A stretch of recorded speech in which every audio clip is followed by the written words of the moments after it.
지난 금요일 잠깐 시간을 내어서 기독길을 한 바퀴 돌았습니다. 봄에는 아름다운 꽃들이 있어 좋았고, 여름에는 무성한 숲길을 통과하는 재미가 있었고, 바로 얼마 전 가을에는 낙엽을 밟으면서 걸었는데, 이제는 잎이 다 떨어진 벌거숭이 나무, 말 그대로 나목을 바라보면서 걷게 되었습니다. 상쾌한 겨울날이어서 그랬는지 기독교 동판에 새겨진 그림과 말씀들이 더욱 선명하게 마음에 다가오는 것 같았습니다. 잎이 다 떨어진 나무를 바라보니까 나무들이 더 추워 보였습니다. 여름에는 그렇게 많았던 잎들이 다 어디로 갔을까? 남은 잎이라도 좀 더 많이 있었으면 나무들도 덜 추울 텐데 하는 마음이 들었습니다. 그러나 겨울 숲의 매력도 있습니다. 봄, 여름, 가을에는 볼 수 없는 나무의 본래 모습을 겨울에는 볼 수가 있습니다. 무성한 잎에 가려져서 잘 볼 수 없었던 나무의 본래의 모습이 겨울에는 완전히 드러나게 됩니다. 그렇기 때문에 추운 겨울, 매서운 추위가 나무에게는 고통의 시간만은 아닌 것 같습니다. 오히려 자신의 모습을 가감 없이 정직하게 보여주고 맨몸으로 겨울의 모진 추위와 바람을 견뎌내면서 자신을 더욱 강하게 성장시키는 것이 아닌가 하는 생각을 하게 되었습니다. 이 힘든 계절, 매서운 추위를 잘 극복함으로써 나무는 새봄을 기다리고 준비할 수가 있는 것입니다. 다시 말해, 새 창조를 위해 인내하고 기다리는 고통의 시간이 나무에게는 겨울이라는 시련이라고 할 수가 있습니다. 이와 비슷하게 우리 인간에게도 고통의 시간이 있습니다. 우리가 희망하기로는 고통이 없으면 참 좋겠다. 고통이 없는 세상에 살았으면 좋겠다. 그런 생각을 할 때가 있습니다. 하나님께서 이 세상을 만드실 때 고통이 없는 세상, 정말 행복한 세상을 만들어 주셨으면 좋을 텐데 왜 이렇게 고통이 많은 세상을 만드셨을까 하는 의문을 가질 때가 있습니다. 어떤 분은 이렇게 말할 수도 있습니다. 나는 별 고통 없이 편안하고 행복하게 살고 있기 때문에 고통은 나와는 상관없는 일이다 라고 말입니다. 그런 분은 참으로 축복을 받은 분이라고 생각됩니다. 그러나 그러한 분의 편안과 행복도 이 땅에서 영원히 계속될 수 없다는 사실은 또 다른 고통의 원인이 되기도 합니다.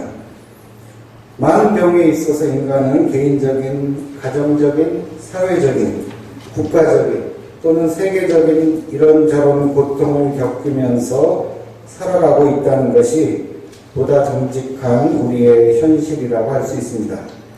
그렇기 때문에 고통은 인간이 살아가는 데 있어 해결해야 될 중요한 문제입니다. 그래서 인간이 추구하는 행복이라는 것도 물리적이든 정신적이든 간에 이러한 고통으로부터 해방을 말하는 것이라고 볼 수가 있습니다.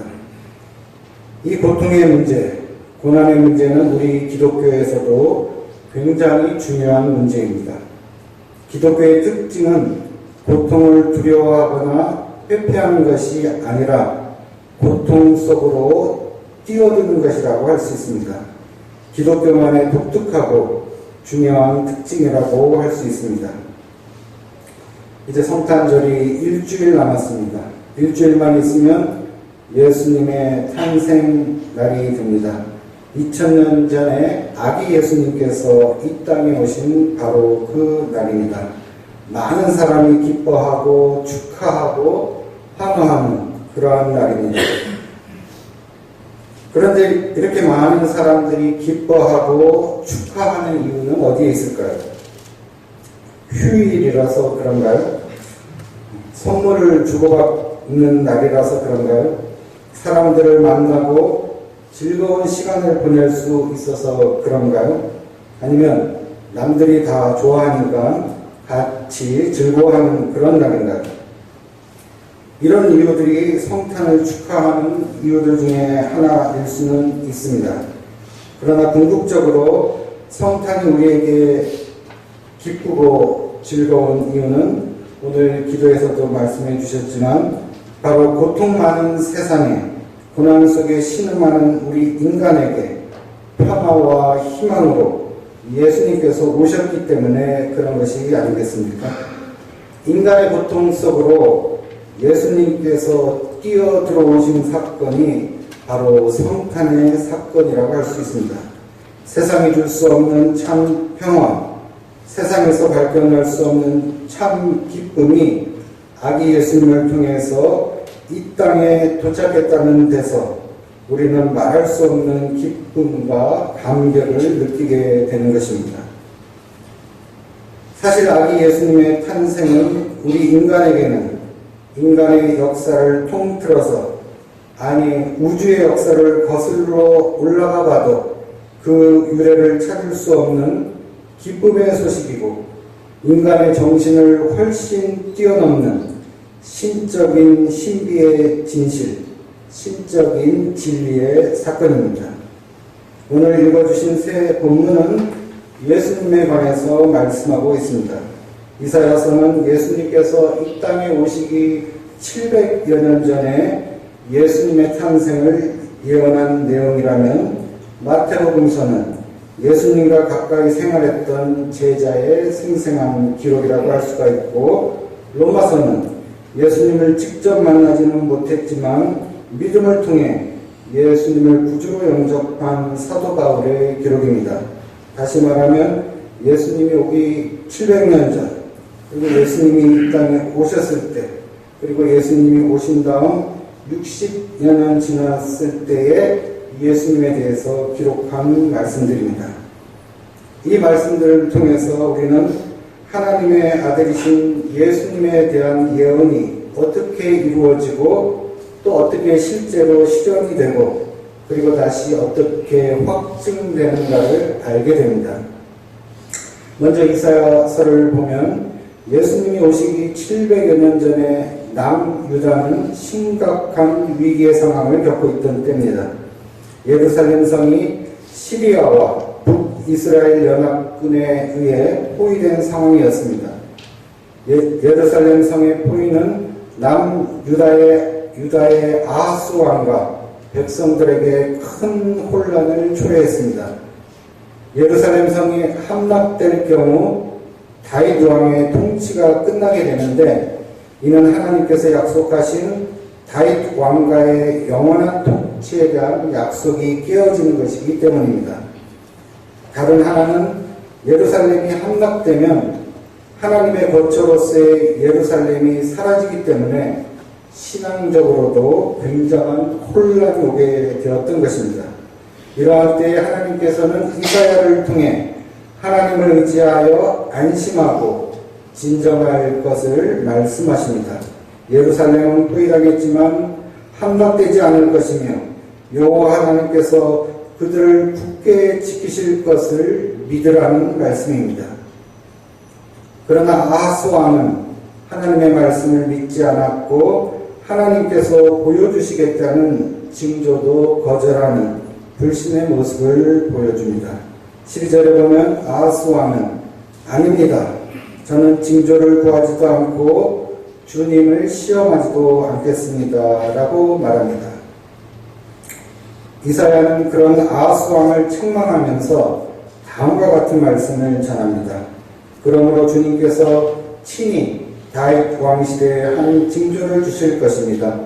보십시오. 처녀가 잉태하여 아들을 낳을 것이며 그가 그의 이름을 임마누엘이라고 할 것입니다. 이는 민족과 나라의 절체절명의 혼돈과 위기 속에서 유대 백성과 함께 하시겠다는 임마누엘 하나님의 약속이었던 것입니다. 임마누엘의 하나님이 함께 하실 때 고통은 고통으로 끝나는 것이 아니라 새로운 약속, 새로운 창조를 향한 의미 있는 고통으로 변하게 된다는 말씀입니다. 어떤 철학자는 인간에게 의미 없는 고통을 견디는 것보다 힘든 것은 없다고 말했는데, 오늘 이사야서는 임마누엘의 하나님을 통해 고통 속에서 새로운 의미, 새로운 희망을 발견할 수 있음을 보여주고 있습니다. 다음으로 마태복음서를 보면 이제 700여 년 전에 이사야를 통해 예언됐던 말씀이 구체적으로 이루어지는 그러한 사건입니다. 700년이라는 시간은 긴 시간입니다. 이 긴 시간 동안 예언의 말씀을 간직한 유대 민족은 어떻게 보면 대단한 민족이라고 할 수가 있습니다. 대를 이어 내려가면서 예언의 말씀을 간직했는데 마침내 700여 년이 흘러서 그 약속이 실현이 된 것입니다. 하나님의 약속은 인간의 시간에 제약되는 약속이 아니라는 것을 우리는 알 수 있습니다. 그러나 우리가 잘 아는 대로 700년이 지난 당시 유대의 상황도 편안하고 안정된 시기가 아니었습니다. 날로 팽창하는 로마 제국의 위협 속에서 유대 민족은 메시아를 기다리며 이 고통스러운 상황에서 벗어나기를 간절히 기다리던 그러한 때였습니다. 우리도 일제 강점을 통한 식민지배라는 아픔의 시대를 겪었지만 식민 치하에서의 식민지민의 인권, 권리라는 것은 사실 없는 것이나 마찬가지가 아니겠습니까? 일제 치하에서 우리가 겪었던 고통과 혼란을 생각해 본다면 예수님 당시 유대의 상황을 보다 가깝게 이해할 수가 있을 것입니다.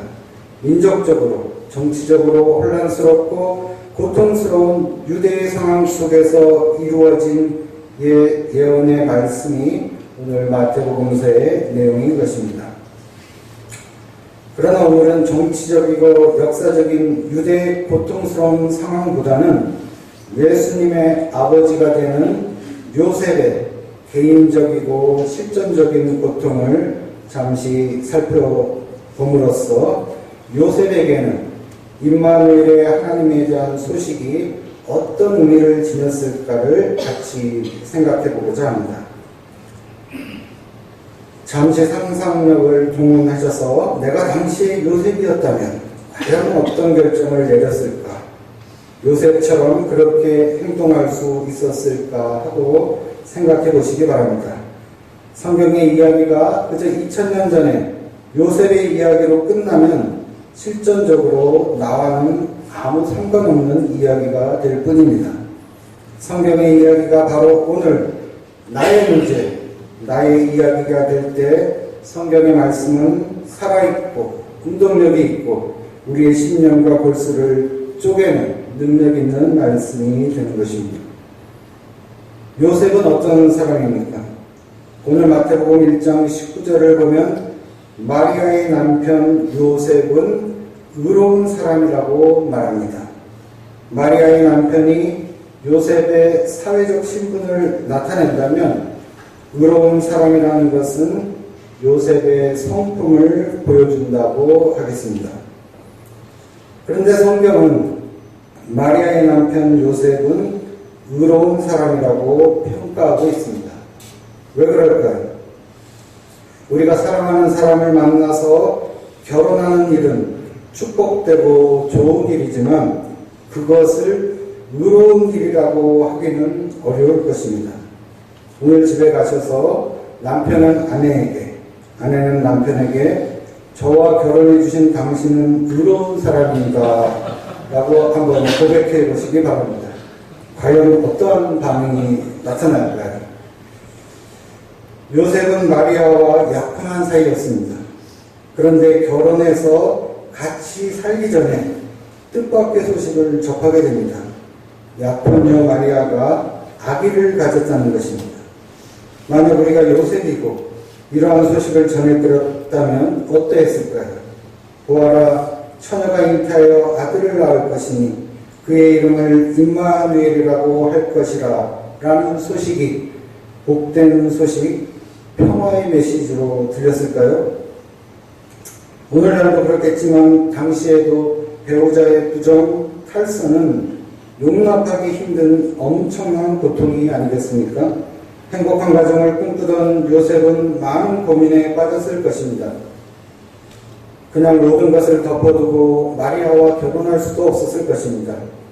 오히려 당시의 율법대로 약혼녀의 부정을 고발하고 공개적으로 마땅한 처벌을 가하려는 복수심이 일어날 수도 있습니다. 당시의 사회적 정서에 의하면 오히려 율법대로, 법대로 행하는 것이 의로운 일이라고 볼 수도 있습니다. 사실에 따라 법대로 집행하면 상황은 깨끗이 종료되고 필요 이상으로 오래 고통을 받지 않아도 됩니다. 만약 요셉이 율법대로 그렇게 처리했다면 고통스러운 상황을 빨리 끝내고 새로운 길을 찾았을 수도 있었을 것입니다. 그러나 고통과 번민 속에서 요셉이 내린 결정은 약혼녀 마리아를 공개적으로 심판하는 대신 가만히 파혼하려는 것이었습니다. 아기를 가진 마리아를 받아들일 수도 없었지만 그렇다고 약혼녀가 율법의 심판을 받는 것도 차마 지켜볼 수가 없었기 때문입니다. 그래서 혼자서 무거운 짐을 마음에 감당하기로 결정하고 조용히 일을 마무리하려고 한 것입니다. 어떻습니까? 이 정도의 요셉의 결정이라면 훌륭한 결정이 아니겠습니까? 그러던 요셉에게 꿈에 주님의 천사가 나타나 말합니다. 다윗의 자손 요셉아, 두려워하지 말고 마리아를 내 아내로 맞아들여라. 그 태중에 있는 아기는 성령으로 말미암은 것이다. 마리아가 아들을 낳을 것이니 너는 그 이름을 예수라고 하여라. 그는 자기 백성을 그들의 죄에서 구원하실 것이다. 요셉은 천사의 이 말을 그대로 믿습니다. 그리고 마리아를 아내로 맞아들입니다. 참으로 대단한 믿음이라 할 수 있습니다. 이사야서에서 아하스 왕이 하나님의 징조를 거절한 불신과 대조해 보면 징조도 아닌 꿈에서 들려온 천사의 말을 확신한 요셉의 신앙은 어떻게 보면 어리석을 정도로 순진해 보이기도 합니다. 그러나 요셉은 천사의 말을 그대로 하나님의 말씀으로 받아들여 아기가 태어날 때까지 기다렸고 아기가 태어나자 이름을 예수라고 지어줍니다. 이름을 지어준다는 것은 자기의 자식으로 받아들이고 인정한다는 의미입니다. 아버지가 아들의 이름을 지어줌으로 조건은 이어지고 가계가 계속되는 것이기 때문입니다. 이러한 요셉의 행위, 의로운 행위가 없었다면 마리아와 예수님의 운명은 어떻게 되었을까요? 요셉의 말할 수 없는 고민과 고통 속에서 우리를 죄에서 구원해 주실 예수님이 안전하게 탄생하게 된 것은 아닐까요? 성경에서 예수님의 아버지로서의 요셉의 존재감은 미미합니다. 예수님의 출생 때에 잠시 등장하는가 싶더니 조금 지나면 요셉은 성경에서 사라집니다. 마태복음 1장에 나오는 족보를 가만히 살펴보아도 요셉의 존재감은 미미하다는 것을 발견하게 됩니다. 아브라함에서 시작해서 예수로 이어지는 긴 족보에서 요셉은 배제됩니다. 아버지에서 아들로 이어지는 족보의 끝에 예수님의 아버지 요셉의 이름이 등장하기는 합니다. 그러나 마태복음 1장 16절을 보면 그 요셉의 자리를 마리아가 차지하는 것을 볼 수가 있습니다. 야곱은 마리아의 남편 요셉을 낳았다. 마리아에게서 그리스도라 하는 예수가 태어나셨다. 요셉의 윗대까지는 아버지에게서 아들로 이어지는 족보인데 예수에게 와서는 마리아에서 예수로 족보가 이어지는 것을 볼 수가 있습니다.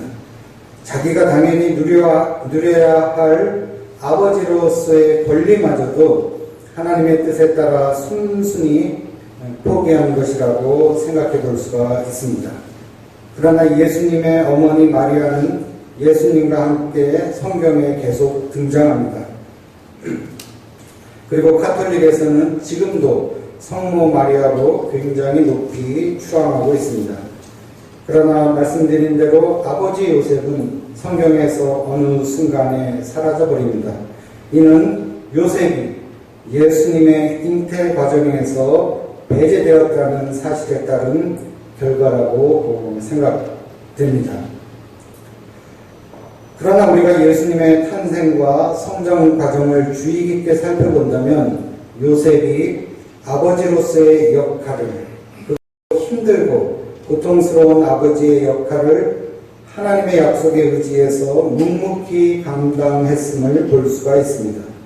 그런 의미에서 요셉은 진정한 아버지의 모습을 보여주고 있다고 할 수가 있습니다. 이는 오늘 우리의 가정에서 존재감 없이 묵묵히 자신의 책임을 다하는 그런 아버지의 모습이라고도 할 수 있을 것입니다. 그렇게 성경은 요셉을 의로운 사람이라고 묘사하고 있는 것입니다.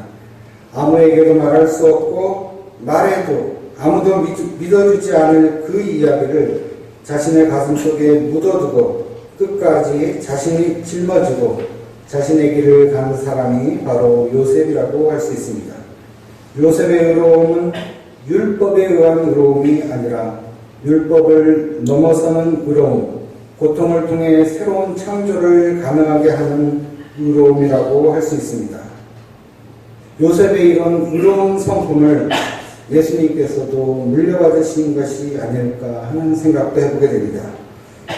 마지막으로 로마서를 보면 사도 바울은 예수님에 대해 이렇게 소개합니다. 3절을 보면 이 아들은 육신으로는 다윗의 후손으로 태어나셨으며 성령으로는 죽은 사람들 가운데서 부활하심으로 나타내신 권능으로 하나님의 아들로 확정되신 분입니다.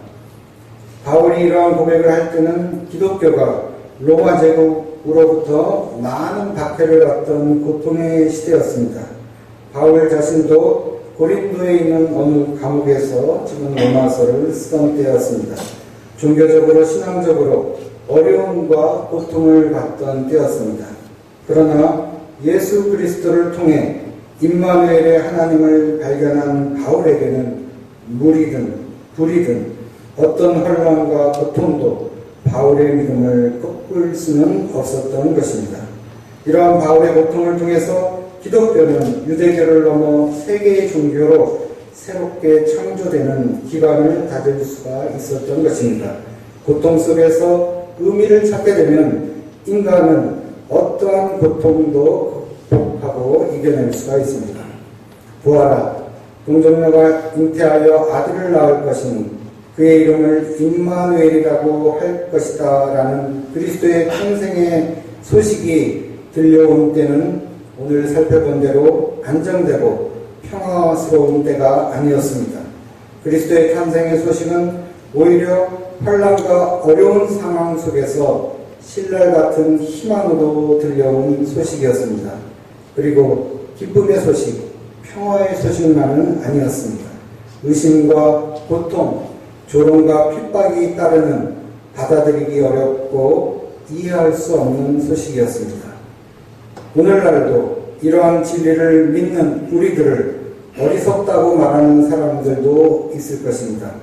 말도 안 되는 이야기, 과학이 발전되지 않았던 시대에나 통하는 그런 이야기를 믿는다고 우리를 비판할 수도 있습니다. 그러나 예수 그리스도의 이 땅에 오심은 성령을 통하여 이루어진 신적 진실, 진리의 사건입니다. 과학적으로 증명해서 동일한 결과를 반복해낼 수 있는 사실과는 다릅니다. 진리와 사실은 다릅니다. 우리가 11월에 추천도서로 읽은 윌리엄 폴 영의 갈림길을 보면 진실과 사실에 대해서 다음과 같이 말해줍니다. 진실이란 바꿀 수 없는 절대적인 진리이지만 사실은 개개인이 보고 싶은 것만 보고 믿고 싶은 것만 믿는 것이다. 임마누엘의 하나님이 우리와 함께 계시다는 것은 바꿀 수 없는 절대적인 진리입니다. 예수님의 탄생은 임마누엘의 하나님이 구체적으로 이 땅에 오셔서 죄로 어두워진 세상을 다시 밝게 비추신 새 창조의 사건입니다. 성령께서는 모든 것을 새롭게 하시는 영이기 때문입니다. 이사야 시대의 국가적인 혼란과 위기 속에, 요셉의 실전적인 고민 속에, 바울이 받았던 종교적 고통의 시기에 동일하게 들려온 소식은 임마누엘의 하나님이 우리와 함께 계신다는 소식이었습니다. 어두운 고통의 현실을 뚫고 들어오는 새 창조의 빛에 대한 소식이었습니다. 이제 대림절 네 번째 주가 되었습니다. 대림절 넷째 주간은 기쁨의 주간이기도 합니다. 아기 예수님의 탄생은 고통의 현실을 새로운 창조의 기쁨으로 변화시켜주는 놀라운 신적 진실, 진리의 사건입니다. 이 사건에 우리도 실전적으로 참여할 때 요셉처럼 의로운 사람이 우리도 될 수가 있습니다. 고통을 통과함으로 새 창조의 기쁨을 기대하는 한 주간이 되시기를 바라봅니다.